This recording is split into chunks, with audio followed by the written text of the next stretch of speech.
It's a very great pleasure to be asked to chair this evening's event. I'm Neville White. I work in hopefully one of the few remaining parts of the financial services industry that is still respected, i.e. ethical investment. And I'm also a member of the Just Share Committee.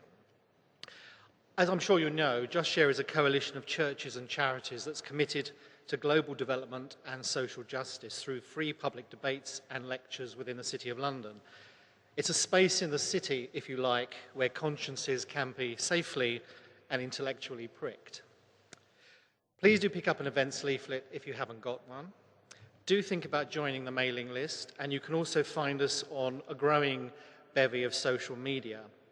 And afterwards, you're very much invited to stay, network, and discuss and debate over fair trade refreshments. We are really thrilled and delighted to welcome tonight's lecturer, Canon Dr. Jules Gomes, not least for his very great kindness in travelling a long way to be here tonight, as you will hear shortly. So tonight's lecture is entitled Prophets of Justice Challenge Prophets of Injustice. What can we learn for the 21st century city? Can the message of the prophets challenge our thinking of who the global economy serves? Now, in terms of prophets, biblical prophets, you may not necessarily immediately think of Bill Bryson, but he always seems to me to talk with some sense and grace, not least when he wrote, "The whole of the global economy is based on supplying the cravings of 2% of the world's population." So is Christianity then about filling the hungry with good things and sending the rich empty away? Or does the message of the prophets have something urgent to say today to make us change our thinking? Canon Dr. Jules Gomes is canon theologian at St. Germain's Cathedral, Peel, on the very, very lovely Isle of Man, and vicar for the parishes of Arbury, Castletown and Santan. Before taking up his island ministry, Jules was canon theologian and artistic director at Liverpool Cathedral and lecturer in biblical studies at Liverpool Hope University. Jules has served both church and university for over 20 years. He earned his doctorate in Hebrew, Bible and ancient Near Eastern history from the University of Cambridge and taught biblical studies at the United Theological College, Bangalore. He was MA course director and lecturer in Old Testament at the London School of Theology, Middlesex, where he established the MA in Transformation, Scripture, Church and World. Jules has also served parishes in Bangalore and London. One of his many exciting ministries that particularly appealed to me was as coordinating chaplain to the Royal Naval College Chapel, the Trinity College of Music, and the University of Greenwich here in London. So, pastor, academic, theologian, broadcaster, and author, I think we're in for a treat of a lecture. So, ladies and gentlemen, please welcome Canon Dr. Jules Gomes.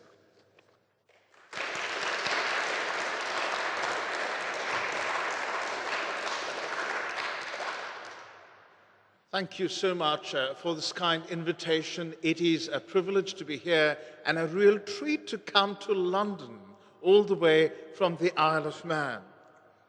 I'm going to talk about the prophets of justice challenging the prophets of injustice, but I'm not going to limit myself to prophetic literature in the Old Testament, but try and give you a very quick overview of what the Hebrew Bible, different parts of the Hebrew Bible really have to say to the issue of economic justice.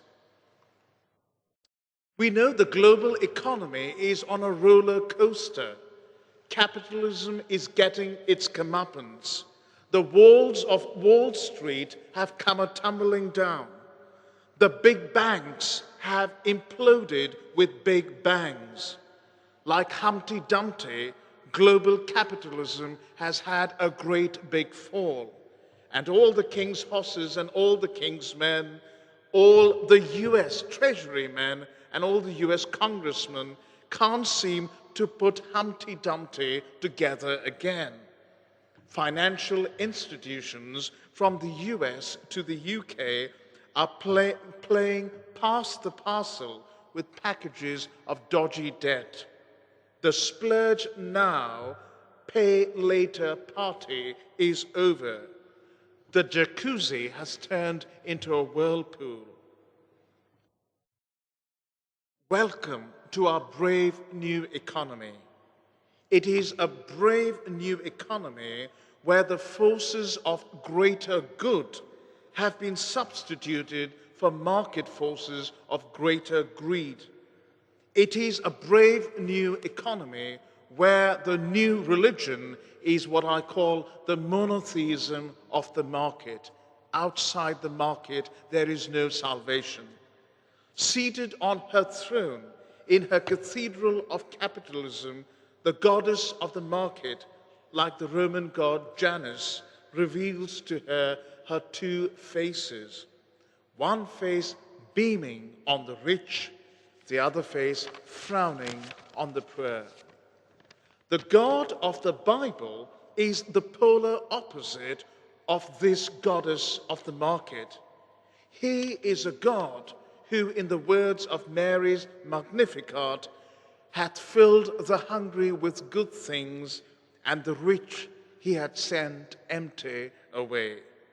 He is a God who is furious when mammon is given priority over man, when institutions matter more than individuals, and when oppression takes the place of compassion.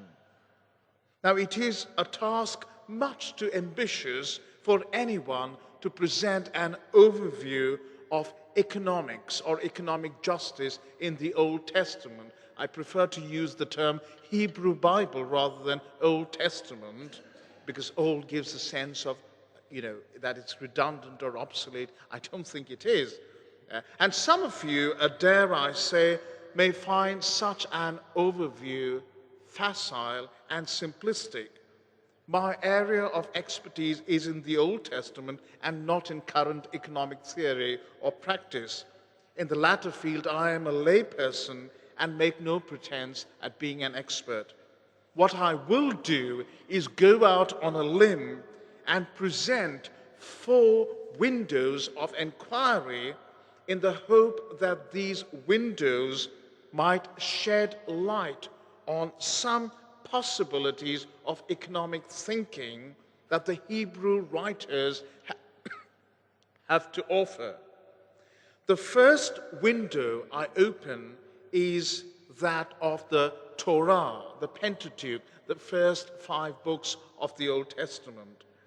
This is where economics is enshrined in divine legislation.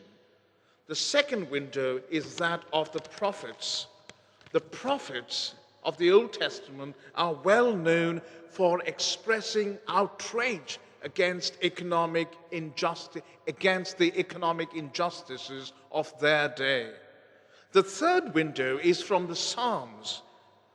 I will ask if there is a somewhat poetic disquiet expressed in the doxological exuberance of Psalm 104. And the fourth window is from wisdom literature. Here, I will explore commerce and calculation in the book of Proverbs and Ecclesiastes. I will then leave it to you to tease out further possibilities in our discussion and question time. Now, in 1998, when Amartya Sen, then master of Trinity College, Cambridge, won the Nobel Prize for his contribution to welfare economics, the Indian magazine Outlook ran a cover story entitled "The Prophet We Ignore." For 3 decades, Amartya Sen was warning the world, economics without ethics is disastrous. No one listened. Sen was called the conscience of his profession. But Sen's voice echoed in the economic wilderness like the biblical prophets of old. For them, a crisis of economics was in reality a crisis of faith. They dared to speak on economic issues because the God of the Bible they believed in was the God of all life. He was God of capital, land, and labor. These three pillars of economics belong to God and to God alone. Moreover, the biblical God had freed the Israelite slaves from Pharaoh's exploitative labor practices in Egypt. The biblical God had given the Israelites a land whose resources they were to enjoy and a law to ensure that those resources were equally distributed, particularly to the disadvantaged. Now, it was through the Torah that God had revealed his will for Israel to be an egalitarian society where wealth was not monopolized by a few. The widow, the orphan, the stranger, and the landless were to have equal access to the privileges of an abundant life. In the Old Testament, justice is represented by two words, mishpat and tzedakah. Both words are two sides of the same coin. Mishpat means retributive justice, the rule of law through which disputes are settled by right rather than by might. But mishpat alone cannot create a fair society. It needs tzedakah, distributive justice or social justice.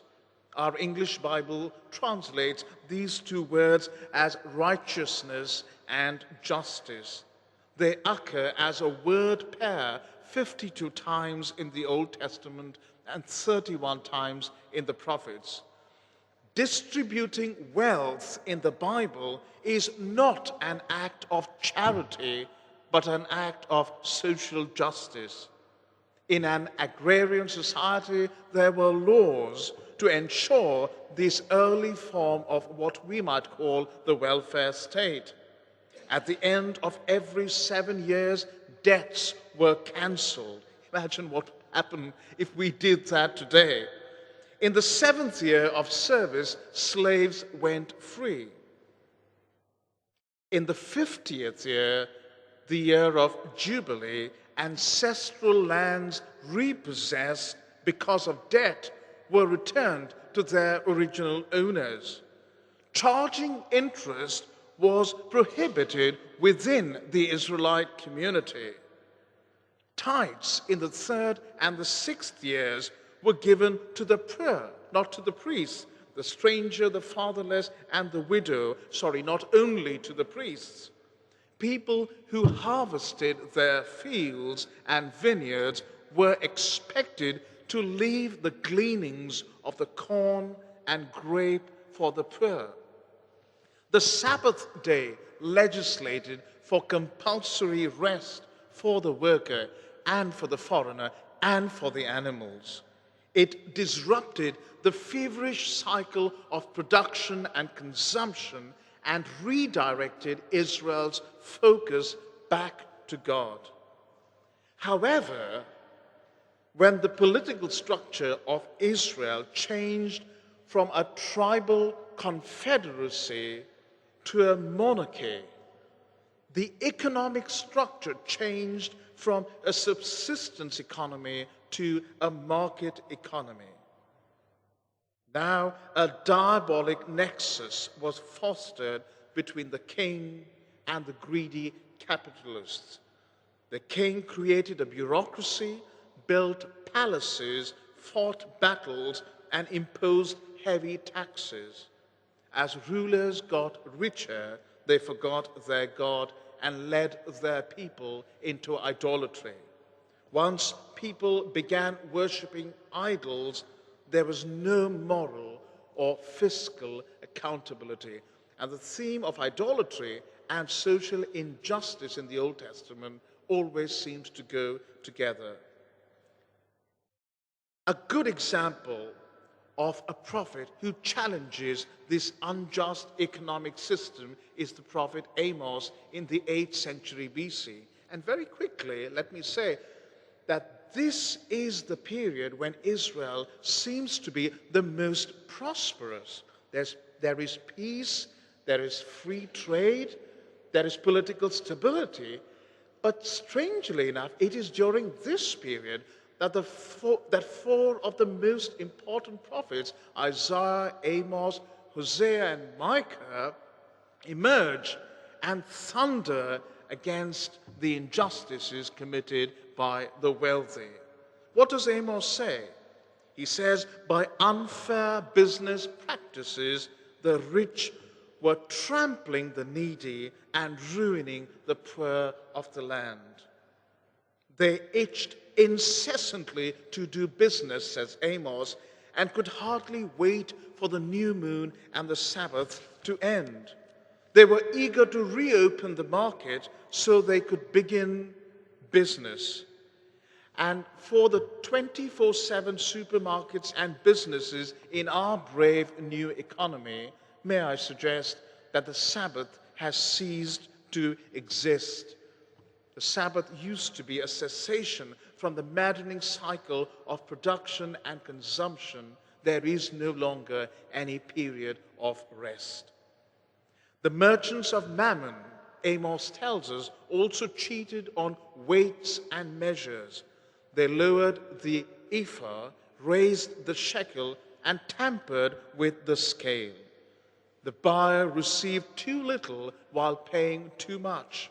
And this was in flagrant contravention of the Old Testament law, which stated, "You shall do no wrong in judgment, in measure of weight or capacity. You shall have just balances, just weights, and a just ephah, and a just hin, units of measurement. I am the Lord your God, who brought you out of the land of Egypt." Leviticus chapter 19, verses 35 and 36. I lived in Greenwich for some time and worked there, and engraved at the entrance to Greenwich Market is that wonderful verse, Proverbs chapter 11, verse 1. A false balance is an abomination to the Lord, but a just weight is his delight. They also played with currency, says Amos. And we do recognize that the fundamental problem with our brave new economy today is that more than 90% of the capital that moves around the globe in search of speculative growth is finance capital. The world has become a global casino in which participants play snakes and ladders with the lives of millions of people. These people also cheated on quality, says Amos. Instead of good grain, they offer the sweepings of wheat that had fallen to the ground and were soiled and trampled. Worst of all, they trafficked in human flesh, slaves. They hoped that the impoverished condition of the people would enable them to buy up the poor for money, I'm quoting Amos, and the needy for a pair of sandals. Exploitation of migrant labor and the poor continues in our brave new economy. What would happen? Amos threatens that the end would come. He uses a wonderful play on words to drive home his message. He has a vision, and God tells him, Amos, what do you see? Amos says, I see a basket of summer fruit. Now you look at it in the English and it doesn't make sense. But in Hebrew it makes sense because the Hebrew word for summer fruit is kayitz, while the word for end is kates. And the Lord then says to me, you see kayitz, the summer fruit, the end, the kates has come upon my people Israel. God says that he will spare his people no longer. The end, interestingly, would be accompanied by an ecological disaster in the form of an earthquake. And Amos says there would be a famine of the word of God. 40 years later, the Assyrian army destroyed Israel and took her people into exile. 2 years after Amos's prophecy, an earthquake devastated Israel, killing over 10,000 people, writes the historian Josephus much later. Let's move from the Torah and the prophets to one of the Psalms, one of the most beautiful Psalms in the Old Testament. And if you enjoy services of even song, like I do, and if you enjoy hearing a choir sing the Psalms to Anglican chant, this is one of the Psalms to look out for. A great psalm often sung at harvest festival. Psalm 104 begins and ends in a chorus of doxological exuberance. Bless the Lord, O my soul, praise the Lord. Now, this doxological exuberance is, of course, an ecstatic response to the divine extravagance displayed in the harvest. It is this divine extravagance that is at the heart of Psalm 104. Israel sings a full-throated lyric of abundance, writes the scholar Walter Brueggemann. How abundant are your works, O Lord! The earth overflows with your possessions. The sea teems with countless creatures. The psalmist goes on to say that what God gives is good. As a result, the earth is fully content. Verse 14. God's trees drink to their heart's content. Verse 16. And this theme of extravagance takes us back to the first creation story that may have provided the backdrop for this creation song. Genesis 1 affirms that God is endlessly generous and has created a productive and fruitful world. God decrees in Genesis 1, bring forth, bear fruit, multiply, generate. Divine extravagance. But suddenly in the psalm, we notice that Israel's lofty poetic conceit of divine extravagance is brought to bear on a very common down-to-earth reality: food. Consider for yourself the inventory of food in this psalm. Grass for cattle, plants, bread, wine, and oil for people, water for trees, meat for lions, and food for all. Not surprisingly, this inventory is followed by a table prayer, a grace before meals. All of them expectantly depend on you to give them their food at the appointed time. You give, they gather. You open your hand, they are contented with good. Verses 27 and 28. Having said this, it must also be said that in our own time, as in biblical times, harvest has often been a cause for lament rather than doxology. In many parts of the world, there can be no table prayer because there is no food on the table. Has something gone amiss in this pattern of divine extravagance? The psalmist envisages such a possibility when he says, you hide your face, they panic.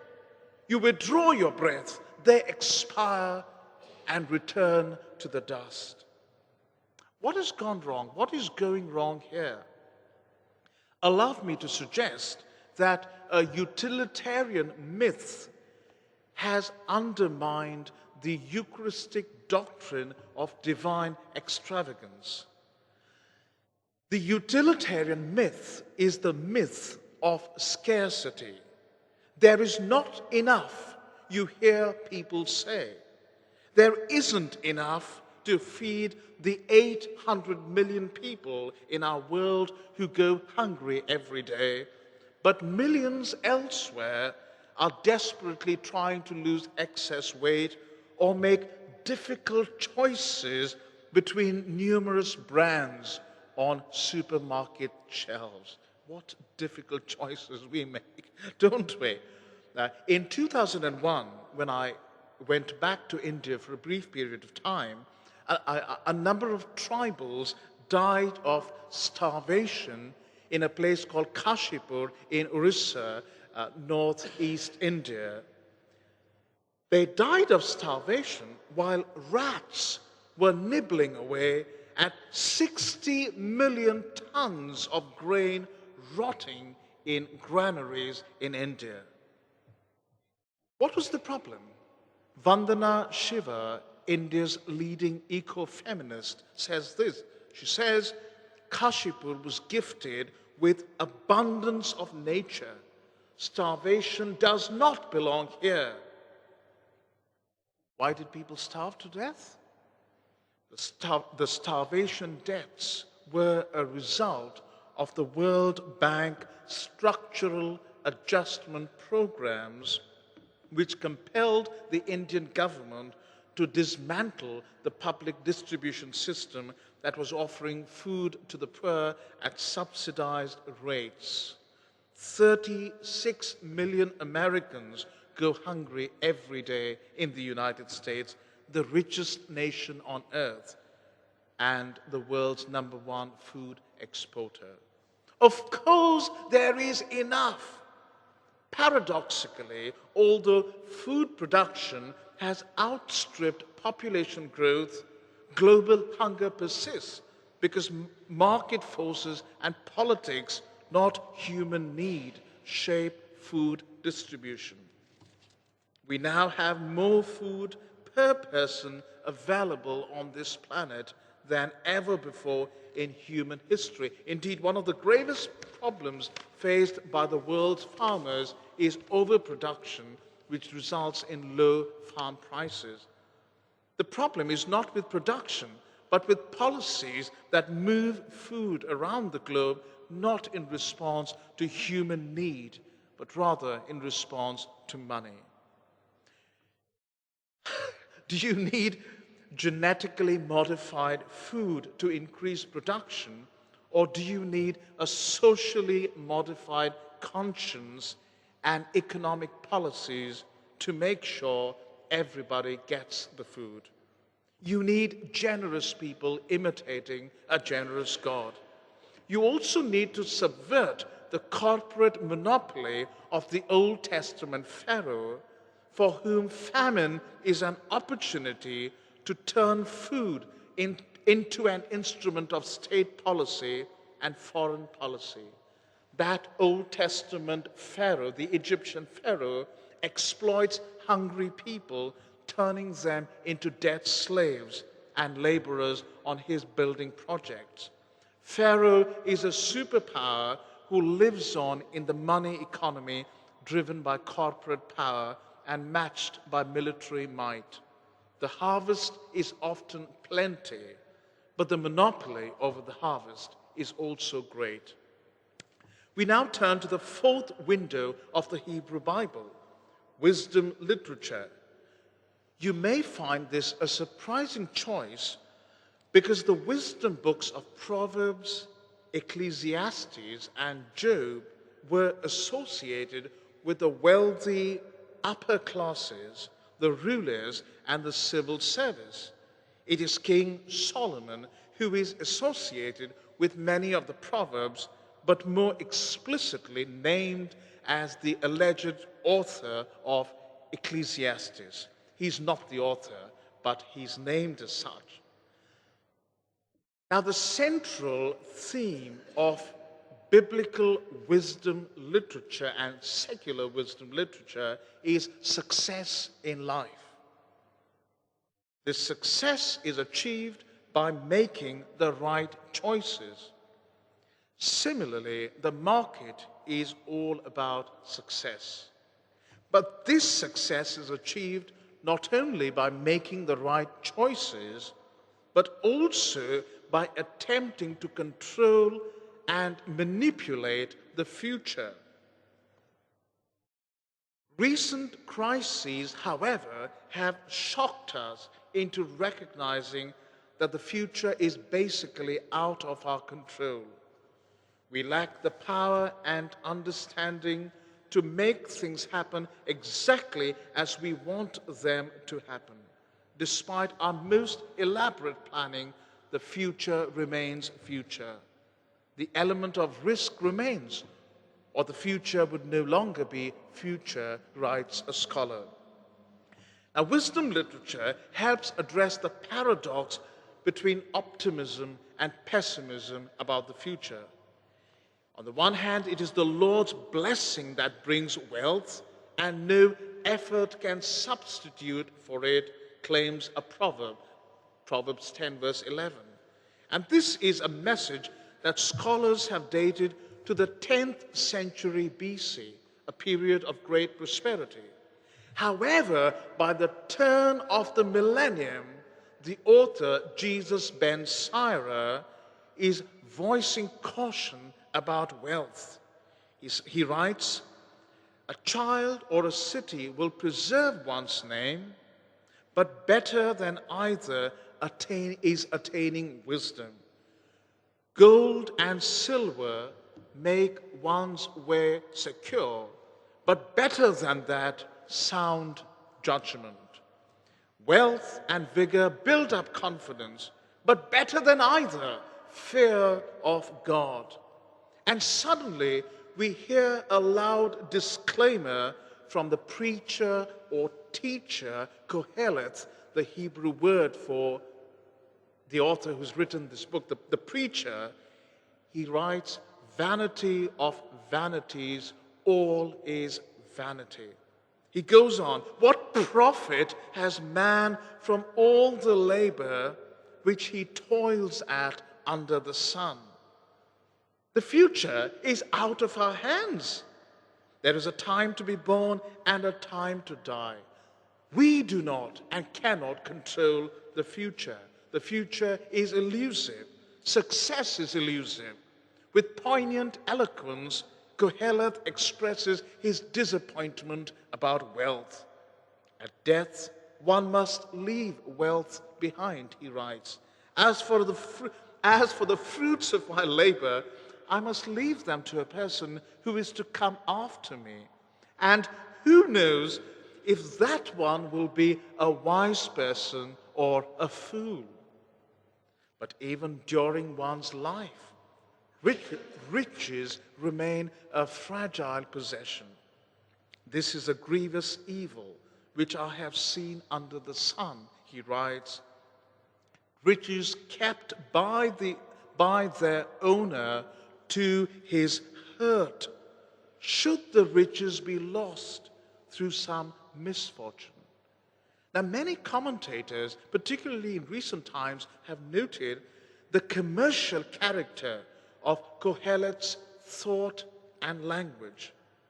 Michel Dahoud noted the repeated use of words denoting profit and loss, abundance and deficiency, shares and wages, ownership and wealth, patrimony and poverty. The overall picture delineated by Ecclesiastes suggests a distinctly commercial environment, he writes. Anthony Seresco, another scholar, Canadian scholar, points out that one can see right from the opening verses that the measure which Koheleth will apply to everything is related to wealth. In every situation, he asks, what is to be gained? What is the profit? What profit do people have from all the toil at which they toil under the sun? This word yithron in Hebrew, profit, recurs 18 times in the book, and it has a mainly commercial meaning, which is the net gain from an economic transaction. The Hebrew word for work, occurs 35 times in this book, and it is better translated as the fruit of toil or wealth, in other words. Kohelet also speaks of diversifying investments when he urges his readers to cast your bread on the surface of the waters, for you will find it after many days. Divide your portion to 7 or even to 8, for you do not know what misfortune may occur on the earth.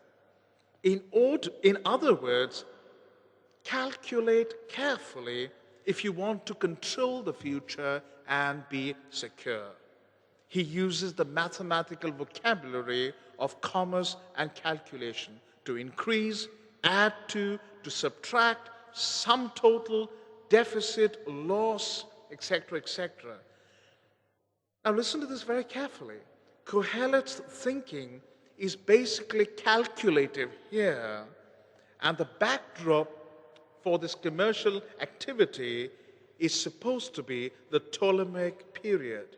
But then, subtly, almost subversively, Kohelet pours cold water on the precision inherent in the ability to calculate, to weigh, and to measure. He sets before his readers a series of paradoxes. 2 is better than 1, more is better than less, more wealth, more property, more silver, more gold. But such is not always the case, as we see in chapter 4, verse 6. He says, better is a handful with quiet than 2 handfuls with wealth and a chasing of the wind, futility, vanity. Here, paradoxically, 1 is more valuable than 2. From a wisdom perspective, therefore, mathematics and calculation that are used to amass wealth become an imprecise science. Kohelet deflates the certitude of trying to control the future by means of careful calculation and undercuts the certainty of those who seek to establish meaning and security on the basis of material wealth and commercial success.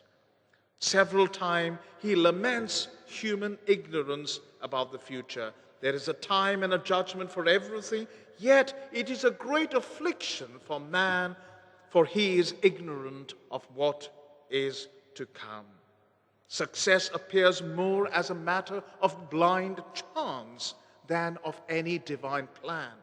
I have seen under the sun another evil, he writes, like a mistake that proceeds from the ruler, a fool put in a lofty position while the rich sit in lowly places. I have seen slaves on horseback while princes walked on the ground like slaves. Anthony Serasco writes, this implicit critique of his society's fascination with the mechanics of a monetary economy, numbers, adding, subtracting, calculating, may not be the most obvious or the most important aspect of the message of the book and its author, but in terms of today's concern with the plight of the poor as a result of unjust economic arrangements in our world, this critique may be among the more crucial aspects of Kohelet's message for today's Christians. When all is said and done, it is God who controls the future. We are called to trust and hold in trust what is God's and what God has given us to hold in trust. And the one great word that sums it up is, of course, stewardship. Thank you.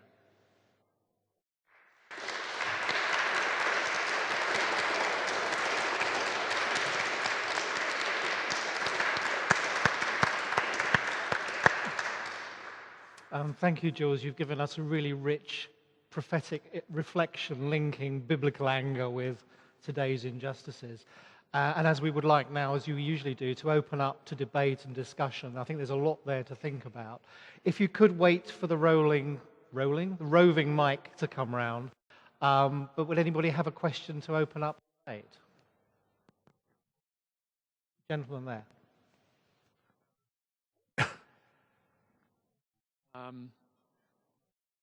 Creation was made by God out of nothing. So what does nothing mean to you? Does it have an infinite value? Well, I would disagree that creation was made by God out of nothing, because if you read Genesis chapter 1 very carefully, it is drawing on ancient Near Eastern mythology, and there are pre-existing states of chaos there, reflecting the sea monster of chaos there, and there is the watery abyss, etc. So God takes that and fashions it. There is some kind of raw material present there, and that would be a feeble response, in a sense, to your question. Another question? The gentleman at the back. You just clarify, Doctor. Are you saying that the excesses that Amos and Kohelet saw in their people at the time are precisely analogous to the excesses that we have seen in business in the City of London over the past few years? Well, in a sense, I mean, thank you. That's a very good question, because apart from the fact that the prophetic descriptions tend to be in poetic language, I am quite amazed by the resemblance. For example, Isaiah chapter 6 or chapter 5, verses 6, 7, 8, that portion talks about woe to those who add house to house and field to field until there is no more any room, and you are left to live alone in the middle of the land. Amos talks about the opulence of the wealthy, and talks about, a summer palace and a winter palace, and stuff that they make out of ivory, waking up early in the morning, going on binge drinking sprees. Isaiah chapter 6 has a wonderful description of what we might call the fashion industry of today. So there seem to be, that the language is, of course, poetic, but in terms of the injustices, and particularly the wealthy spending their money on this sort of unbridled extravagance, that there is a startling resemblance, I would suggest, yes. Gentleman at the front. Is it an unfair question to ask you to give us a couple of hints about how some of this may be followed up in the New Testament? You've tripped me up there. The best place to go to would be the Lord's Prayer, and it would be the petition, give us this day our daily bread, yes, but forgive us our debts as we forgive our debtors.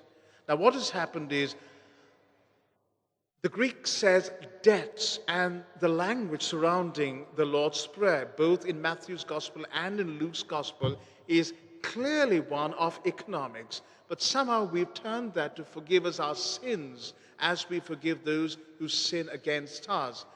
I did a sermon on this a few weeks ago in a series on the Lord's Prayer, and you can find that on my website called journeyingwithjules.com. That's a commercial break for the website. But I shocked the congregation. I asked them,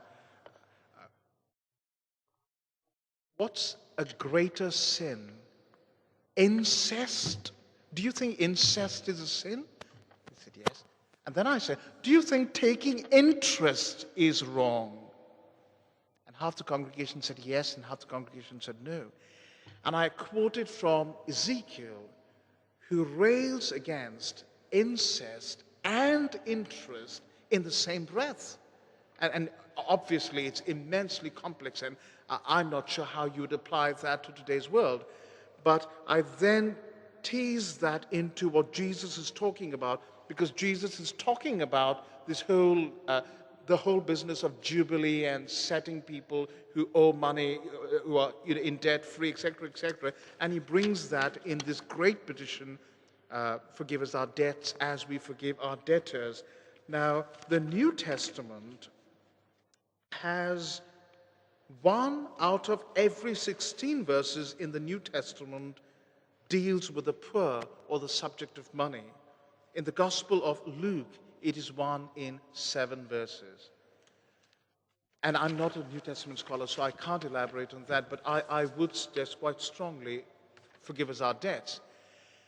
And if you'd like to read more on this, I can recommend Elizabeth Schussler Fiorenza's commentary on the book of Revelation, where she looks at this whole Babylonian system as the market economy, and how St. John in the book of Revelation is launching a polemic at that system.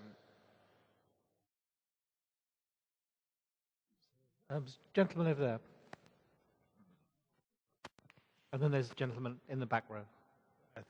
Thank you for your tour de force of the Old Testament, which was very, very thought-provoking and inspiring. As I listened to it, it chimed in. I've been reading some, I can't quite pronounce it, Hauerwas, Hauerwas, American professor, who takes the line that liberal capitalism basically cannot possibly deliver for Christians. We must actually turn aside from any notion that we can somehow tinker with liberal capitalism and retune it, because fundamentally anything that is built on my self-interest versus your self-interest is intrinsically ungodly. And as I was listening to that kind of force of that sentiment came through the Old Testament prophets there as well. What's your view on that? I don't think I would want us to throw overboard capitalism entirely. And I speak as a layperson here. I think it's unbridled capitalism that is the problem. What the Old Testament is doing, I mean, there is a fundamental structural economic change, as sociologists like Norman Gottwald, who have done extensive work here, and other sociologists have talked about, for example, this whole thing of adding house to house and field to field. They call it latifundialization, from the Latin word latifundia, which means the amassing of large estates. Now, the problem is not so much the creation of wealth. The problem is the problem is the amassing of large amounts of wealth in the hands of very few, and the exclusion of vast swathes of the population, the deprivation that they are forced into, the loss of their ancestral land, with which they can live on a kind of subsistence economy. That is the problem. And I really don't know how you would apply that. Fine, there is trade, there is commerce, all that sort of thing is not explicitly condemned. But when that gets out of hand, that is fundamentally the problem. And I think, we all would agree that liberal capitalism has gone out of hand.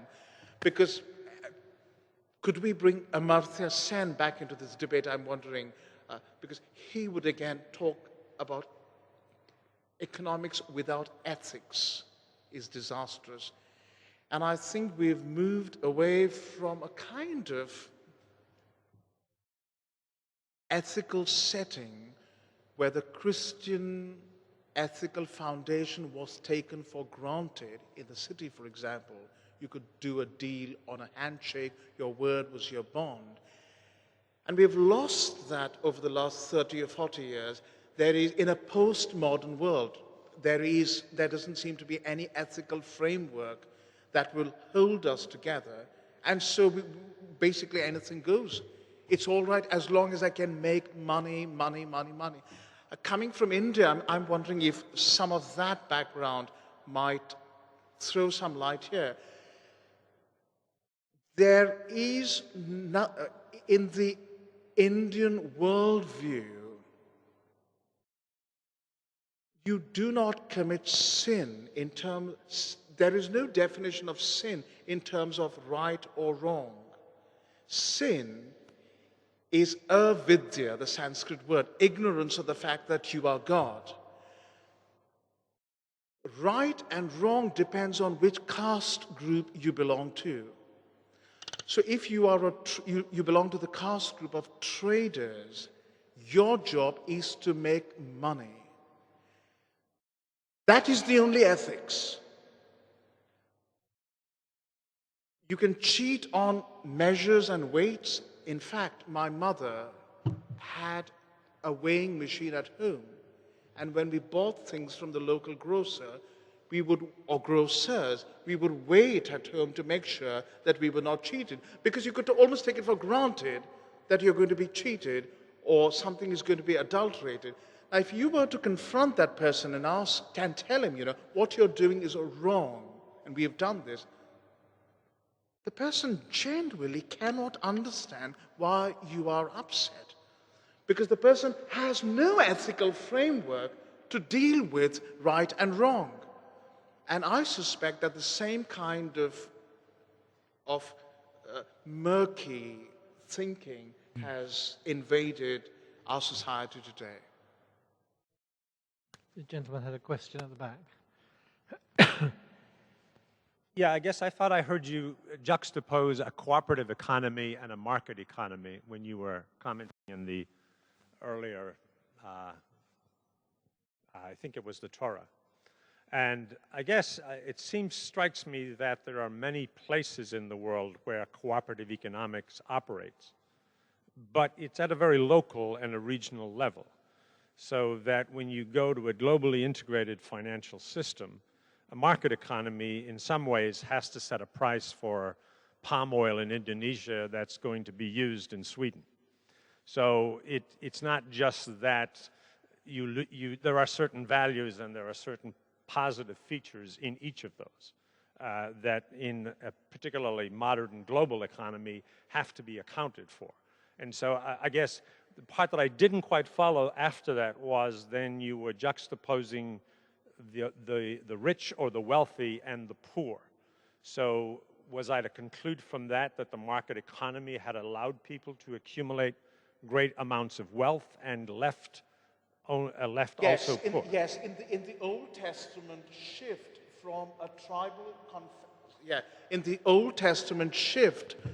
from a tribal confederacy to a market economy or to the monarchy that created this sort of market economy, that is what happens. Now, if that shift had taken place and the kings of Israel and Judah had continued to uphold the Old Testament Torah, the law, and ensure that the poor were given the orphan, the widow, the stranger, which is code for the poor, were cared for, I don't think there would have been a problem. But the kings give up on Yahweh, the God of Israel, they give up on God's law, and they buy into this unbridled creation of wealth. That is done by exploiting people. I mean, I don't think it's so much... the big word here is exploitation, that the prophets are.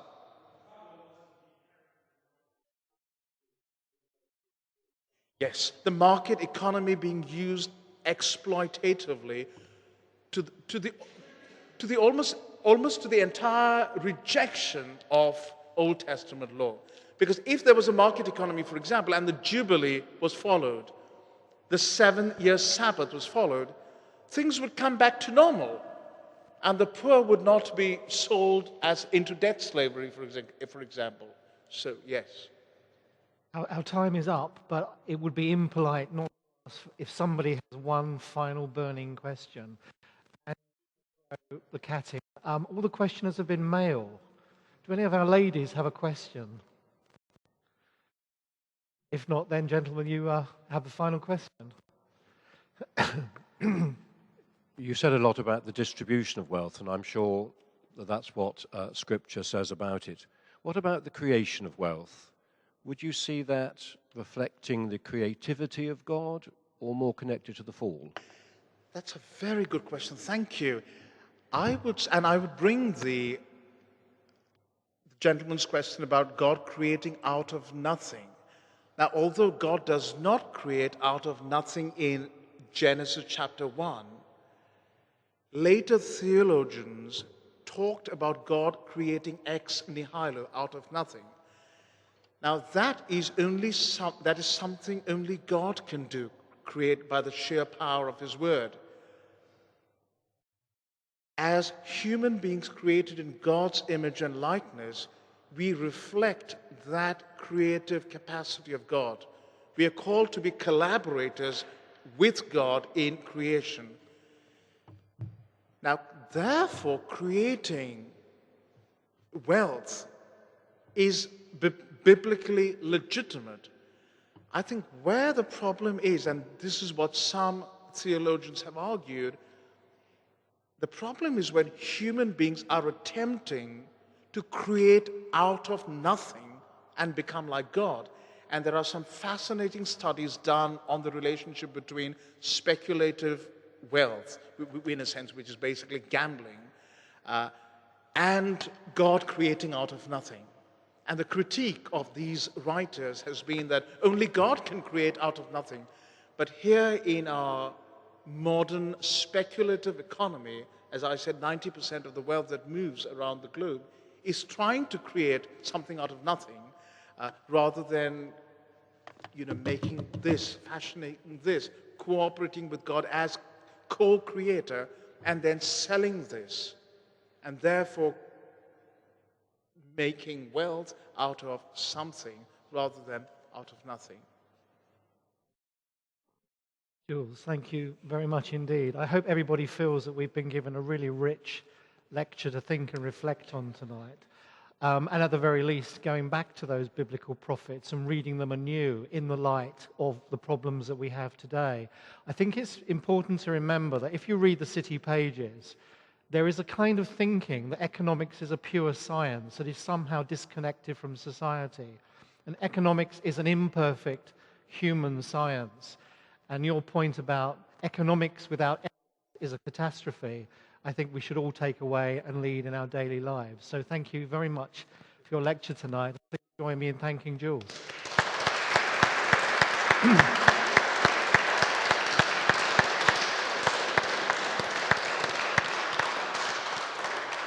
If you're able to join us for refreshments, then they'll be served at the back. If not, please have safe and pleasant journeys home. Thank you for coming. And please do come and visit me on the Isle of Man, if you're ever there. I'd second that.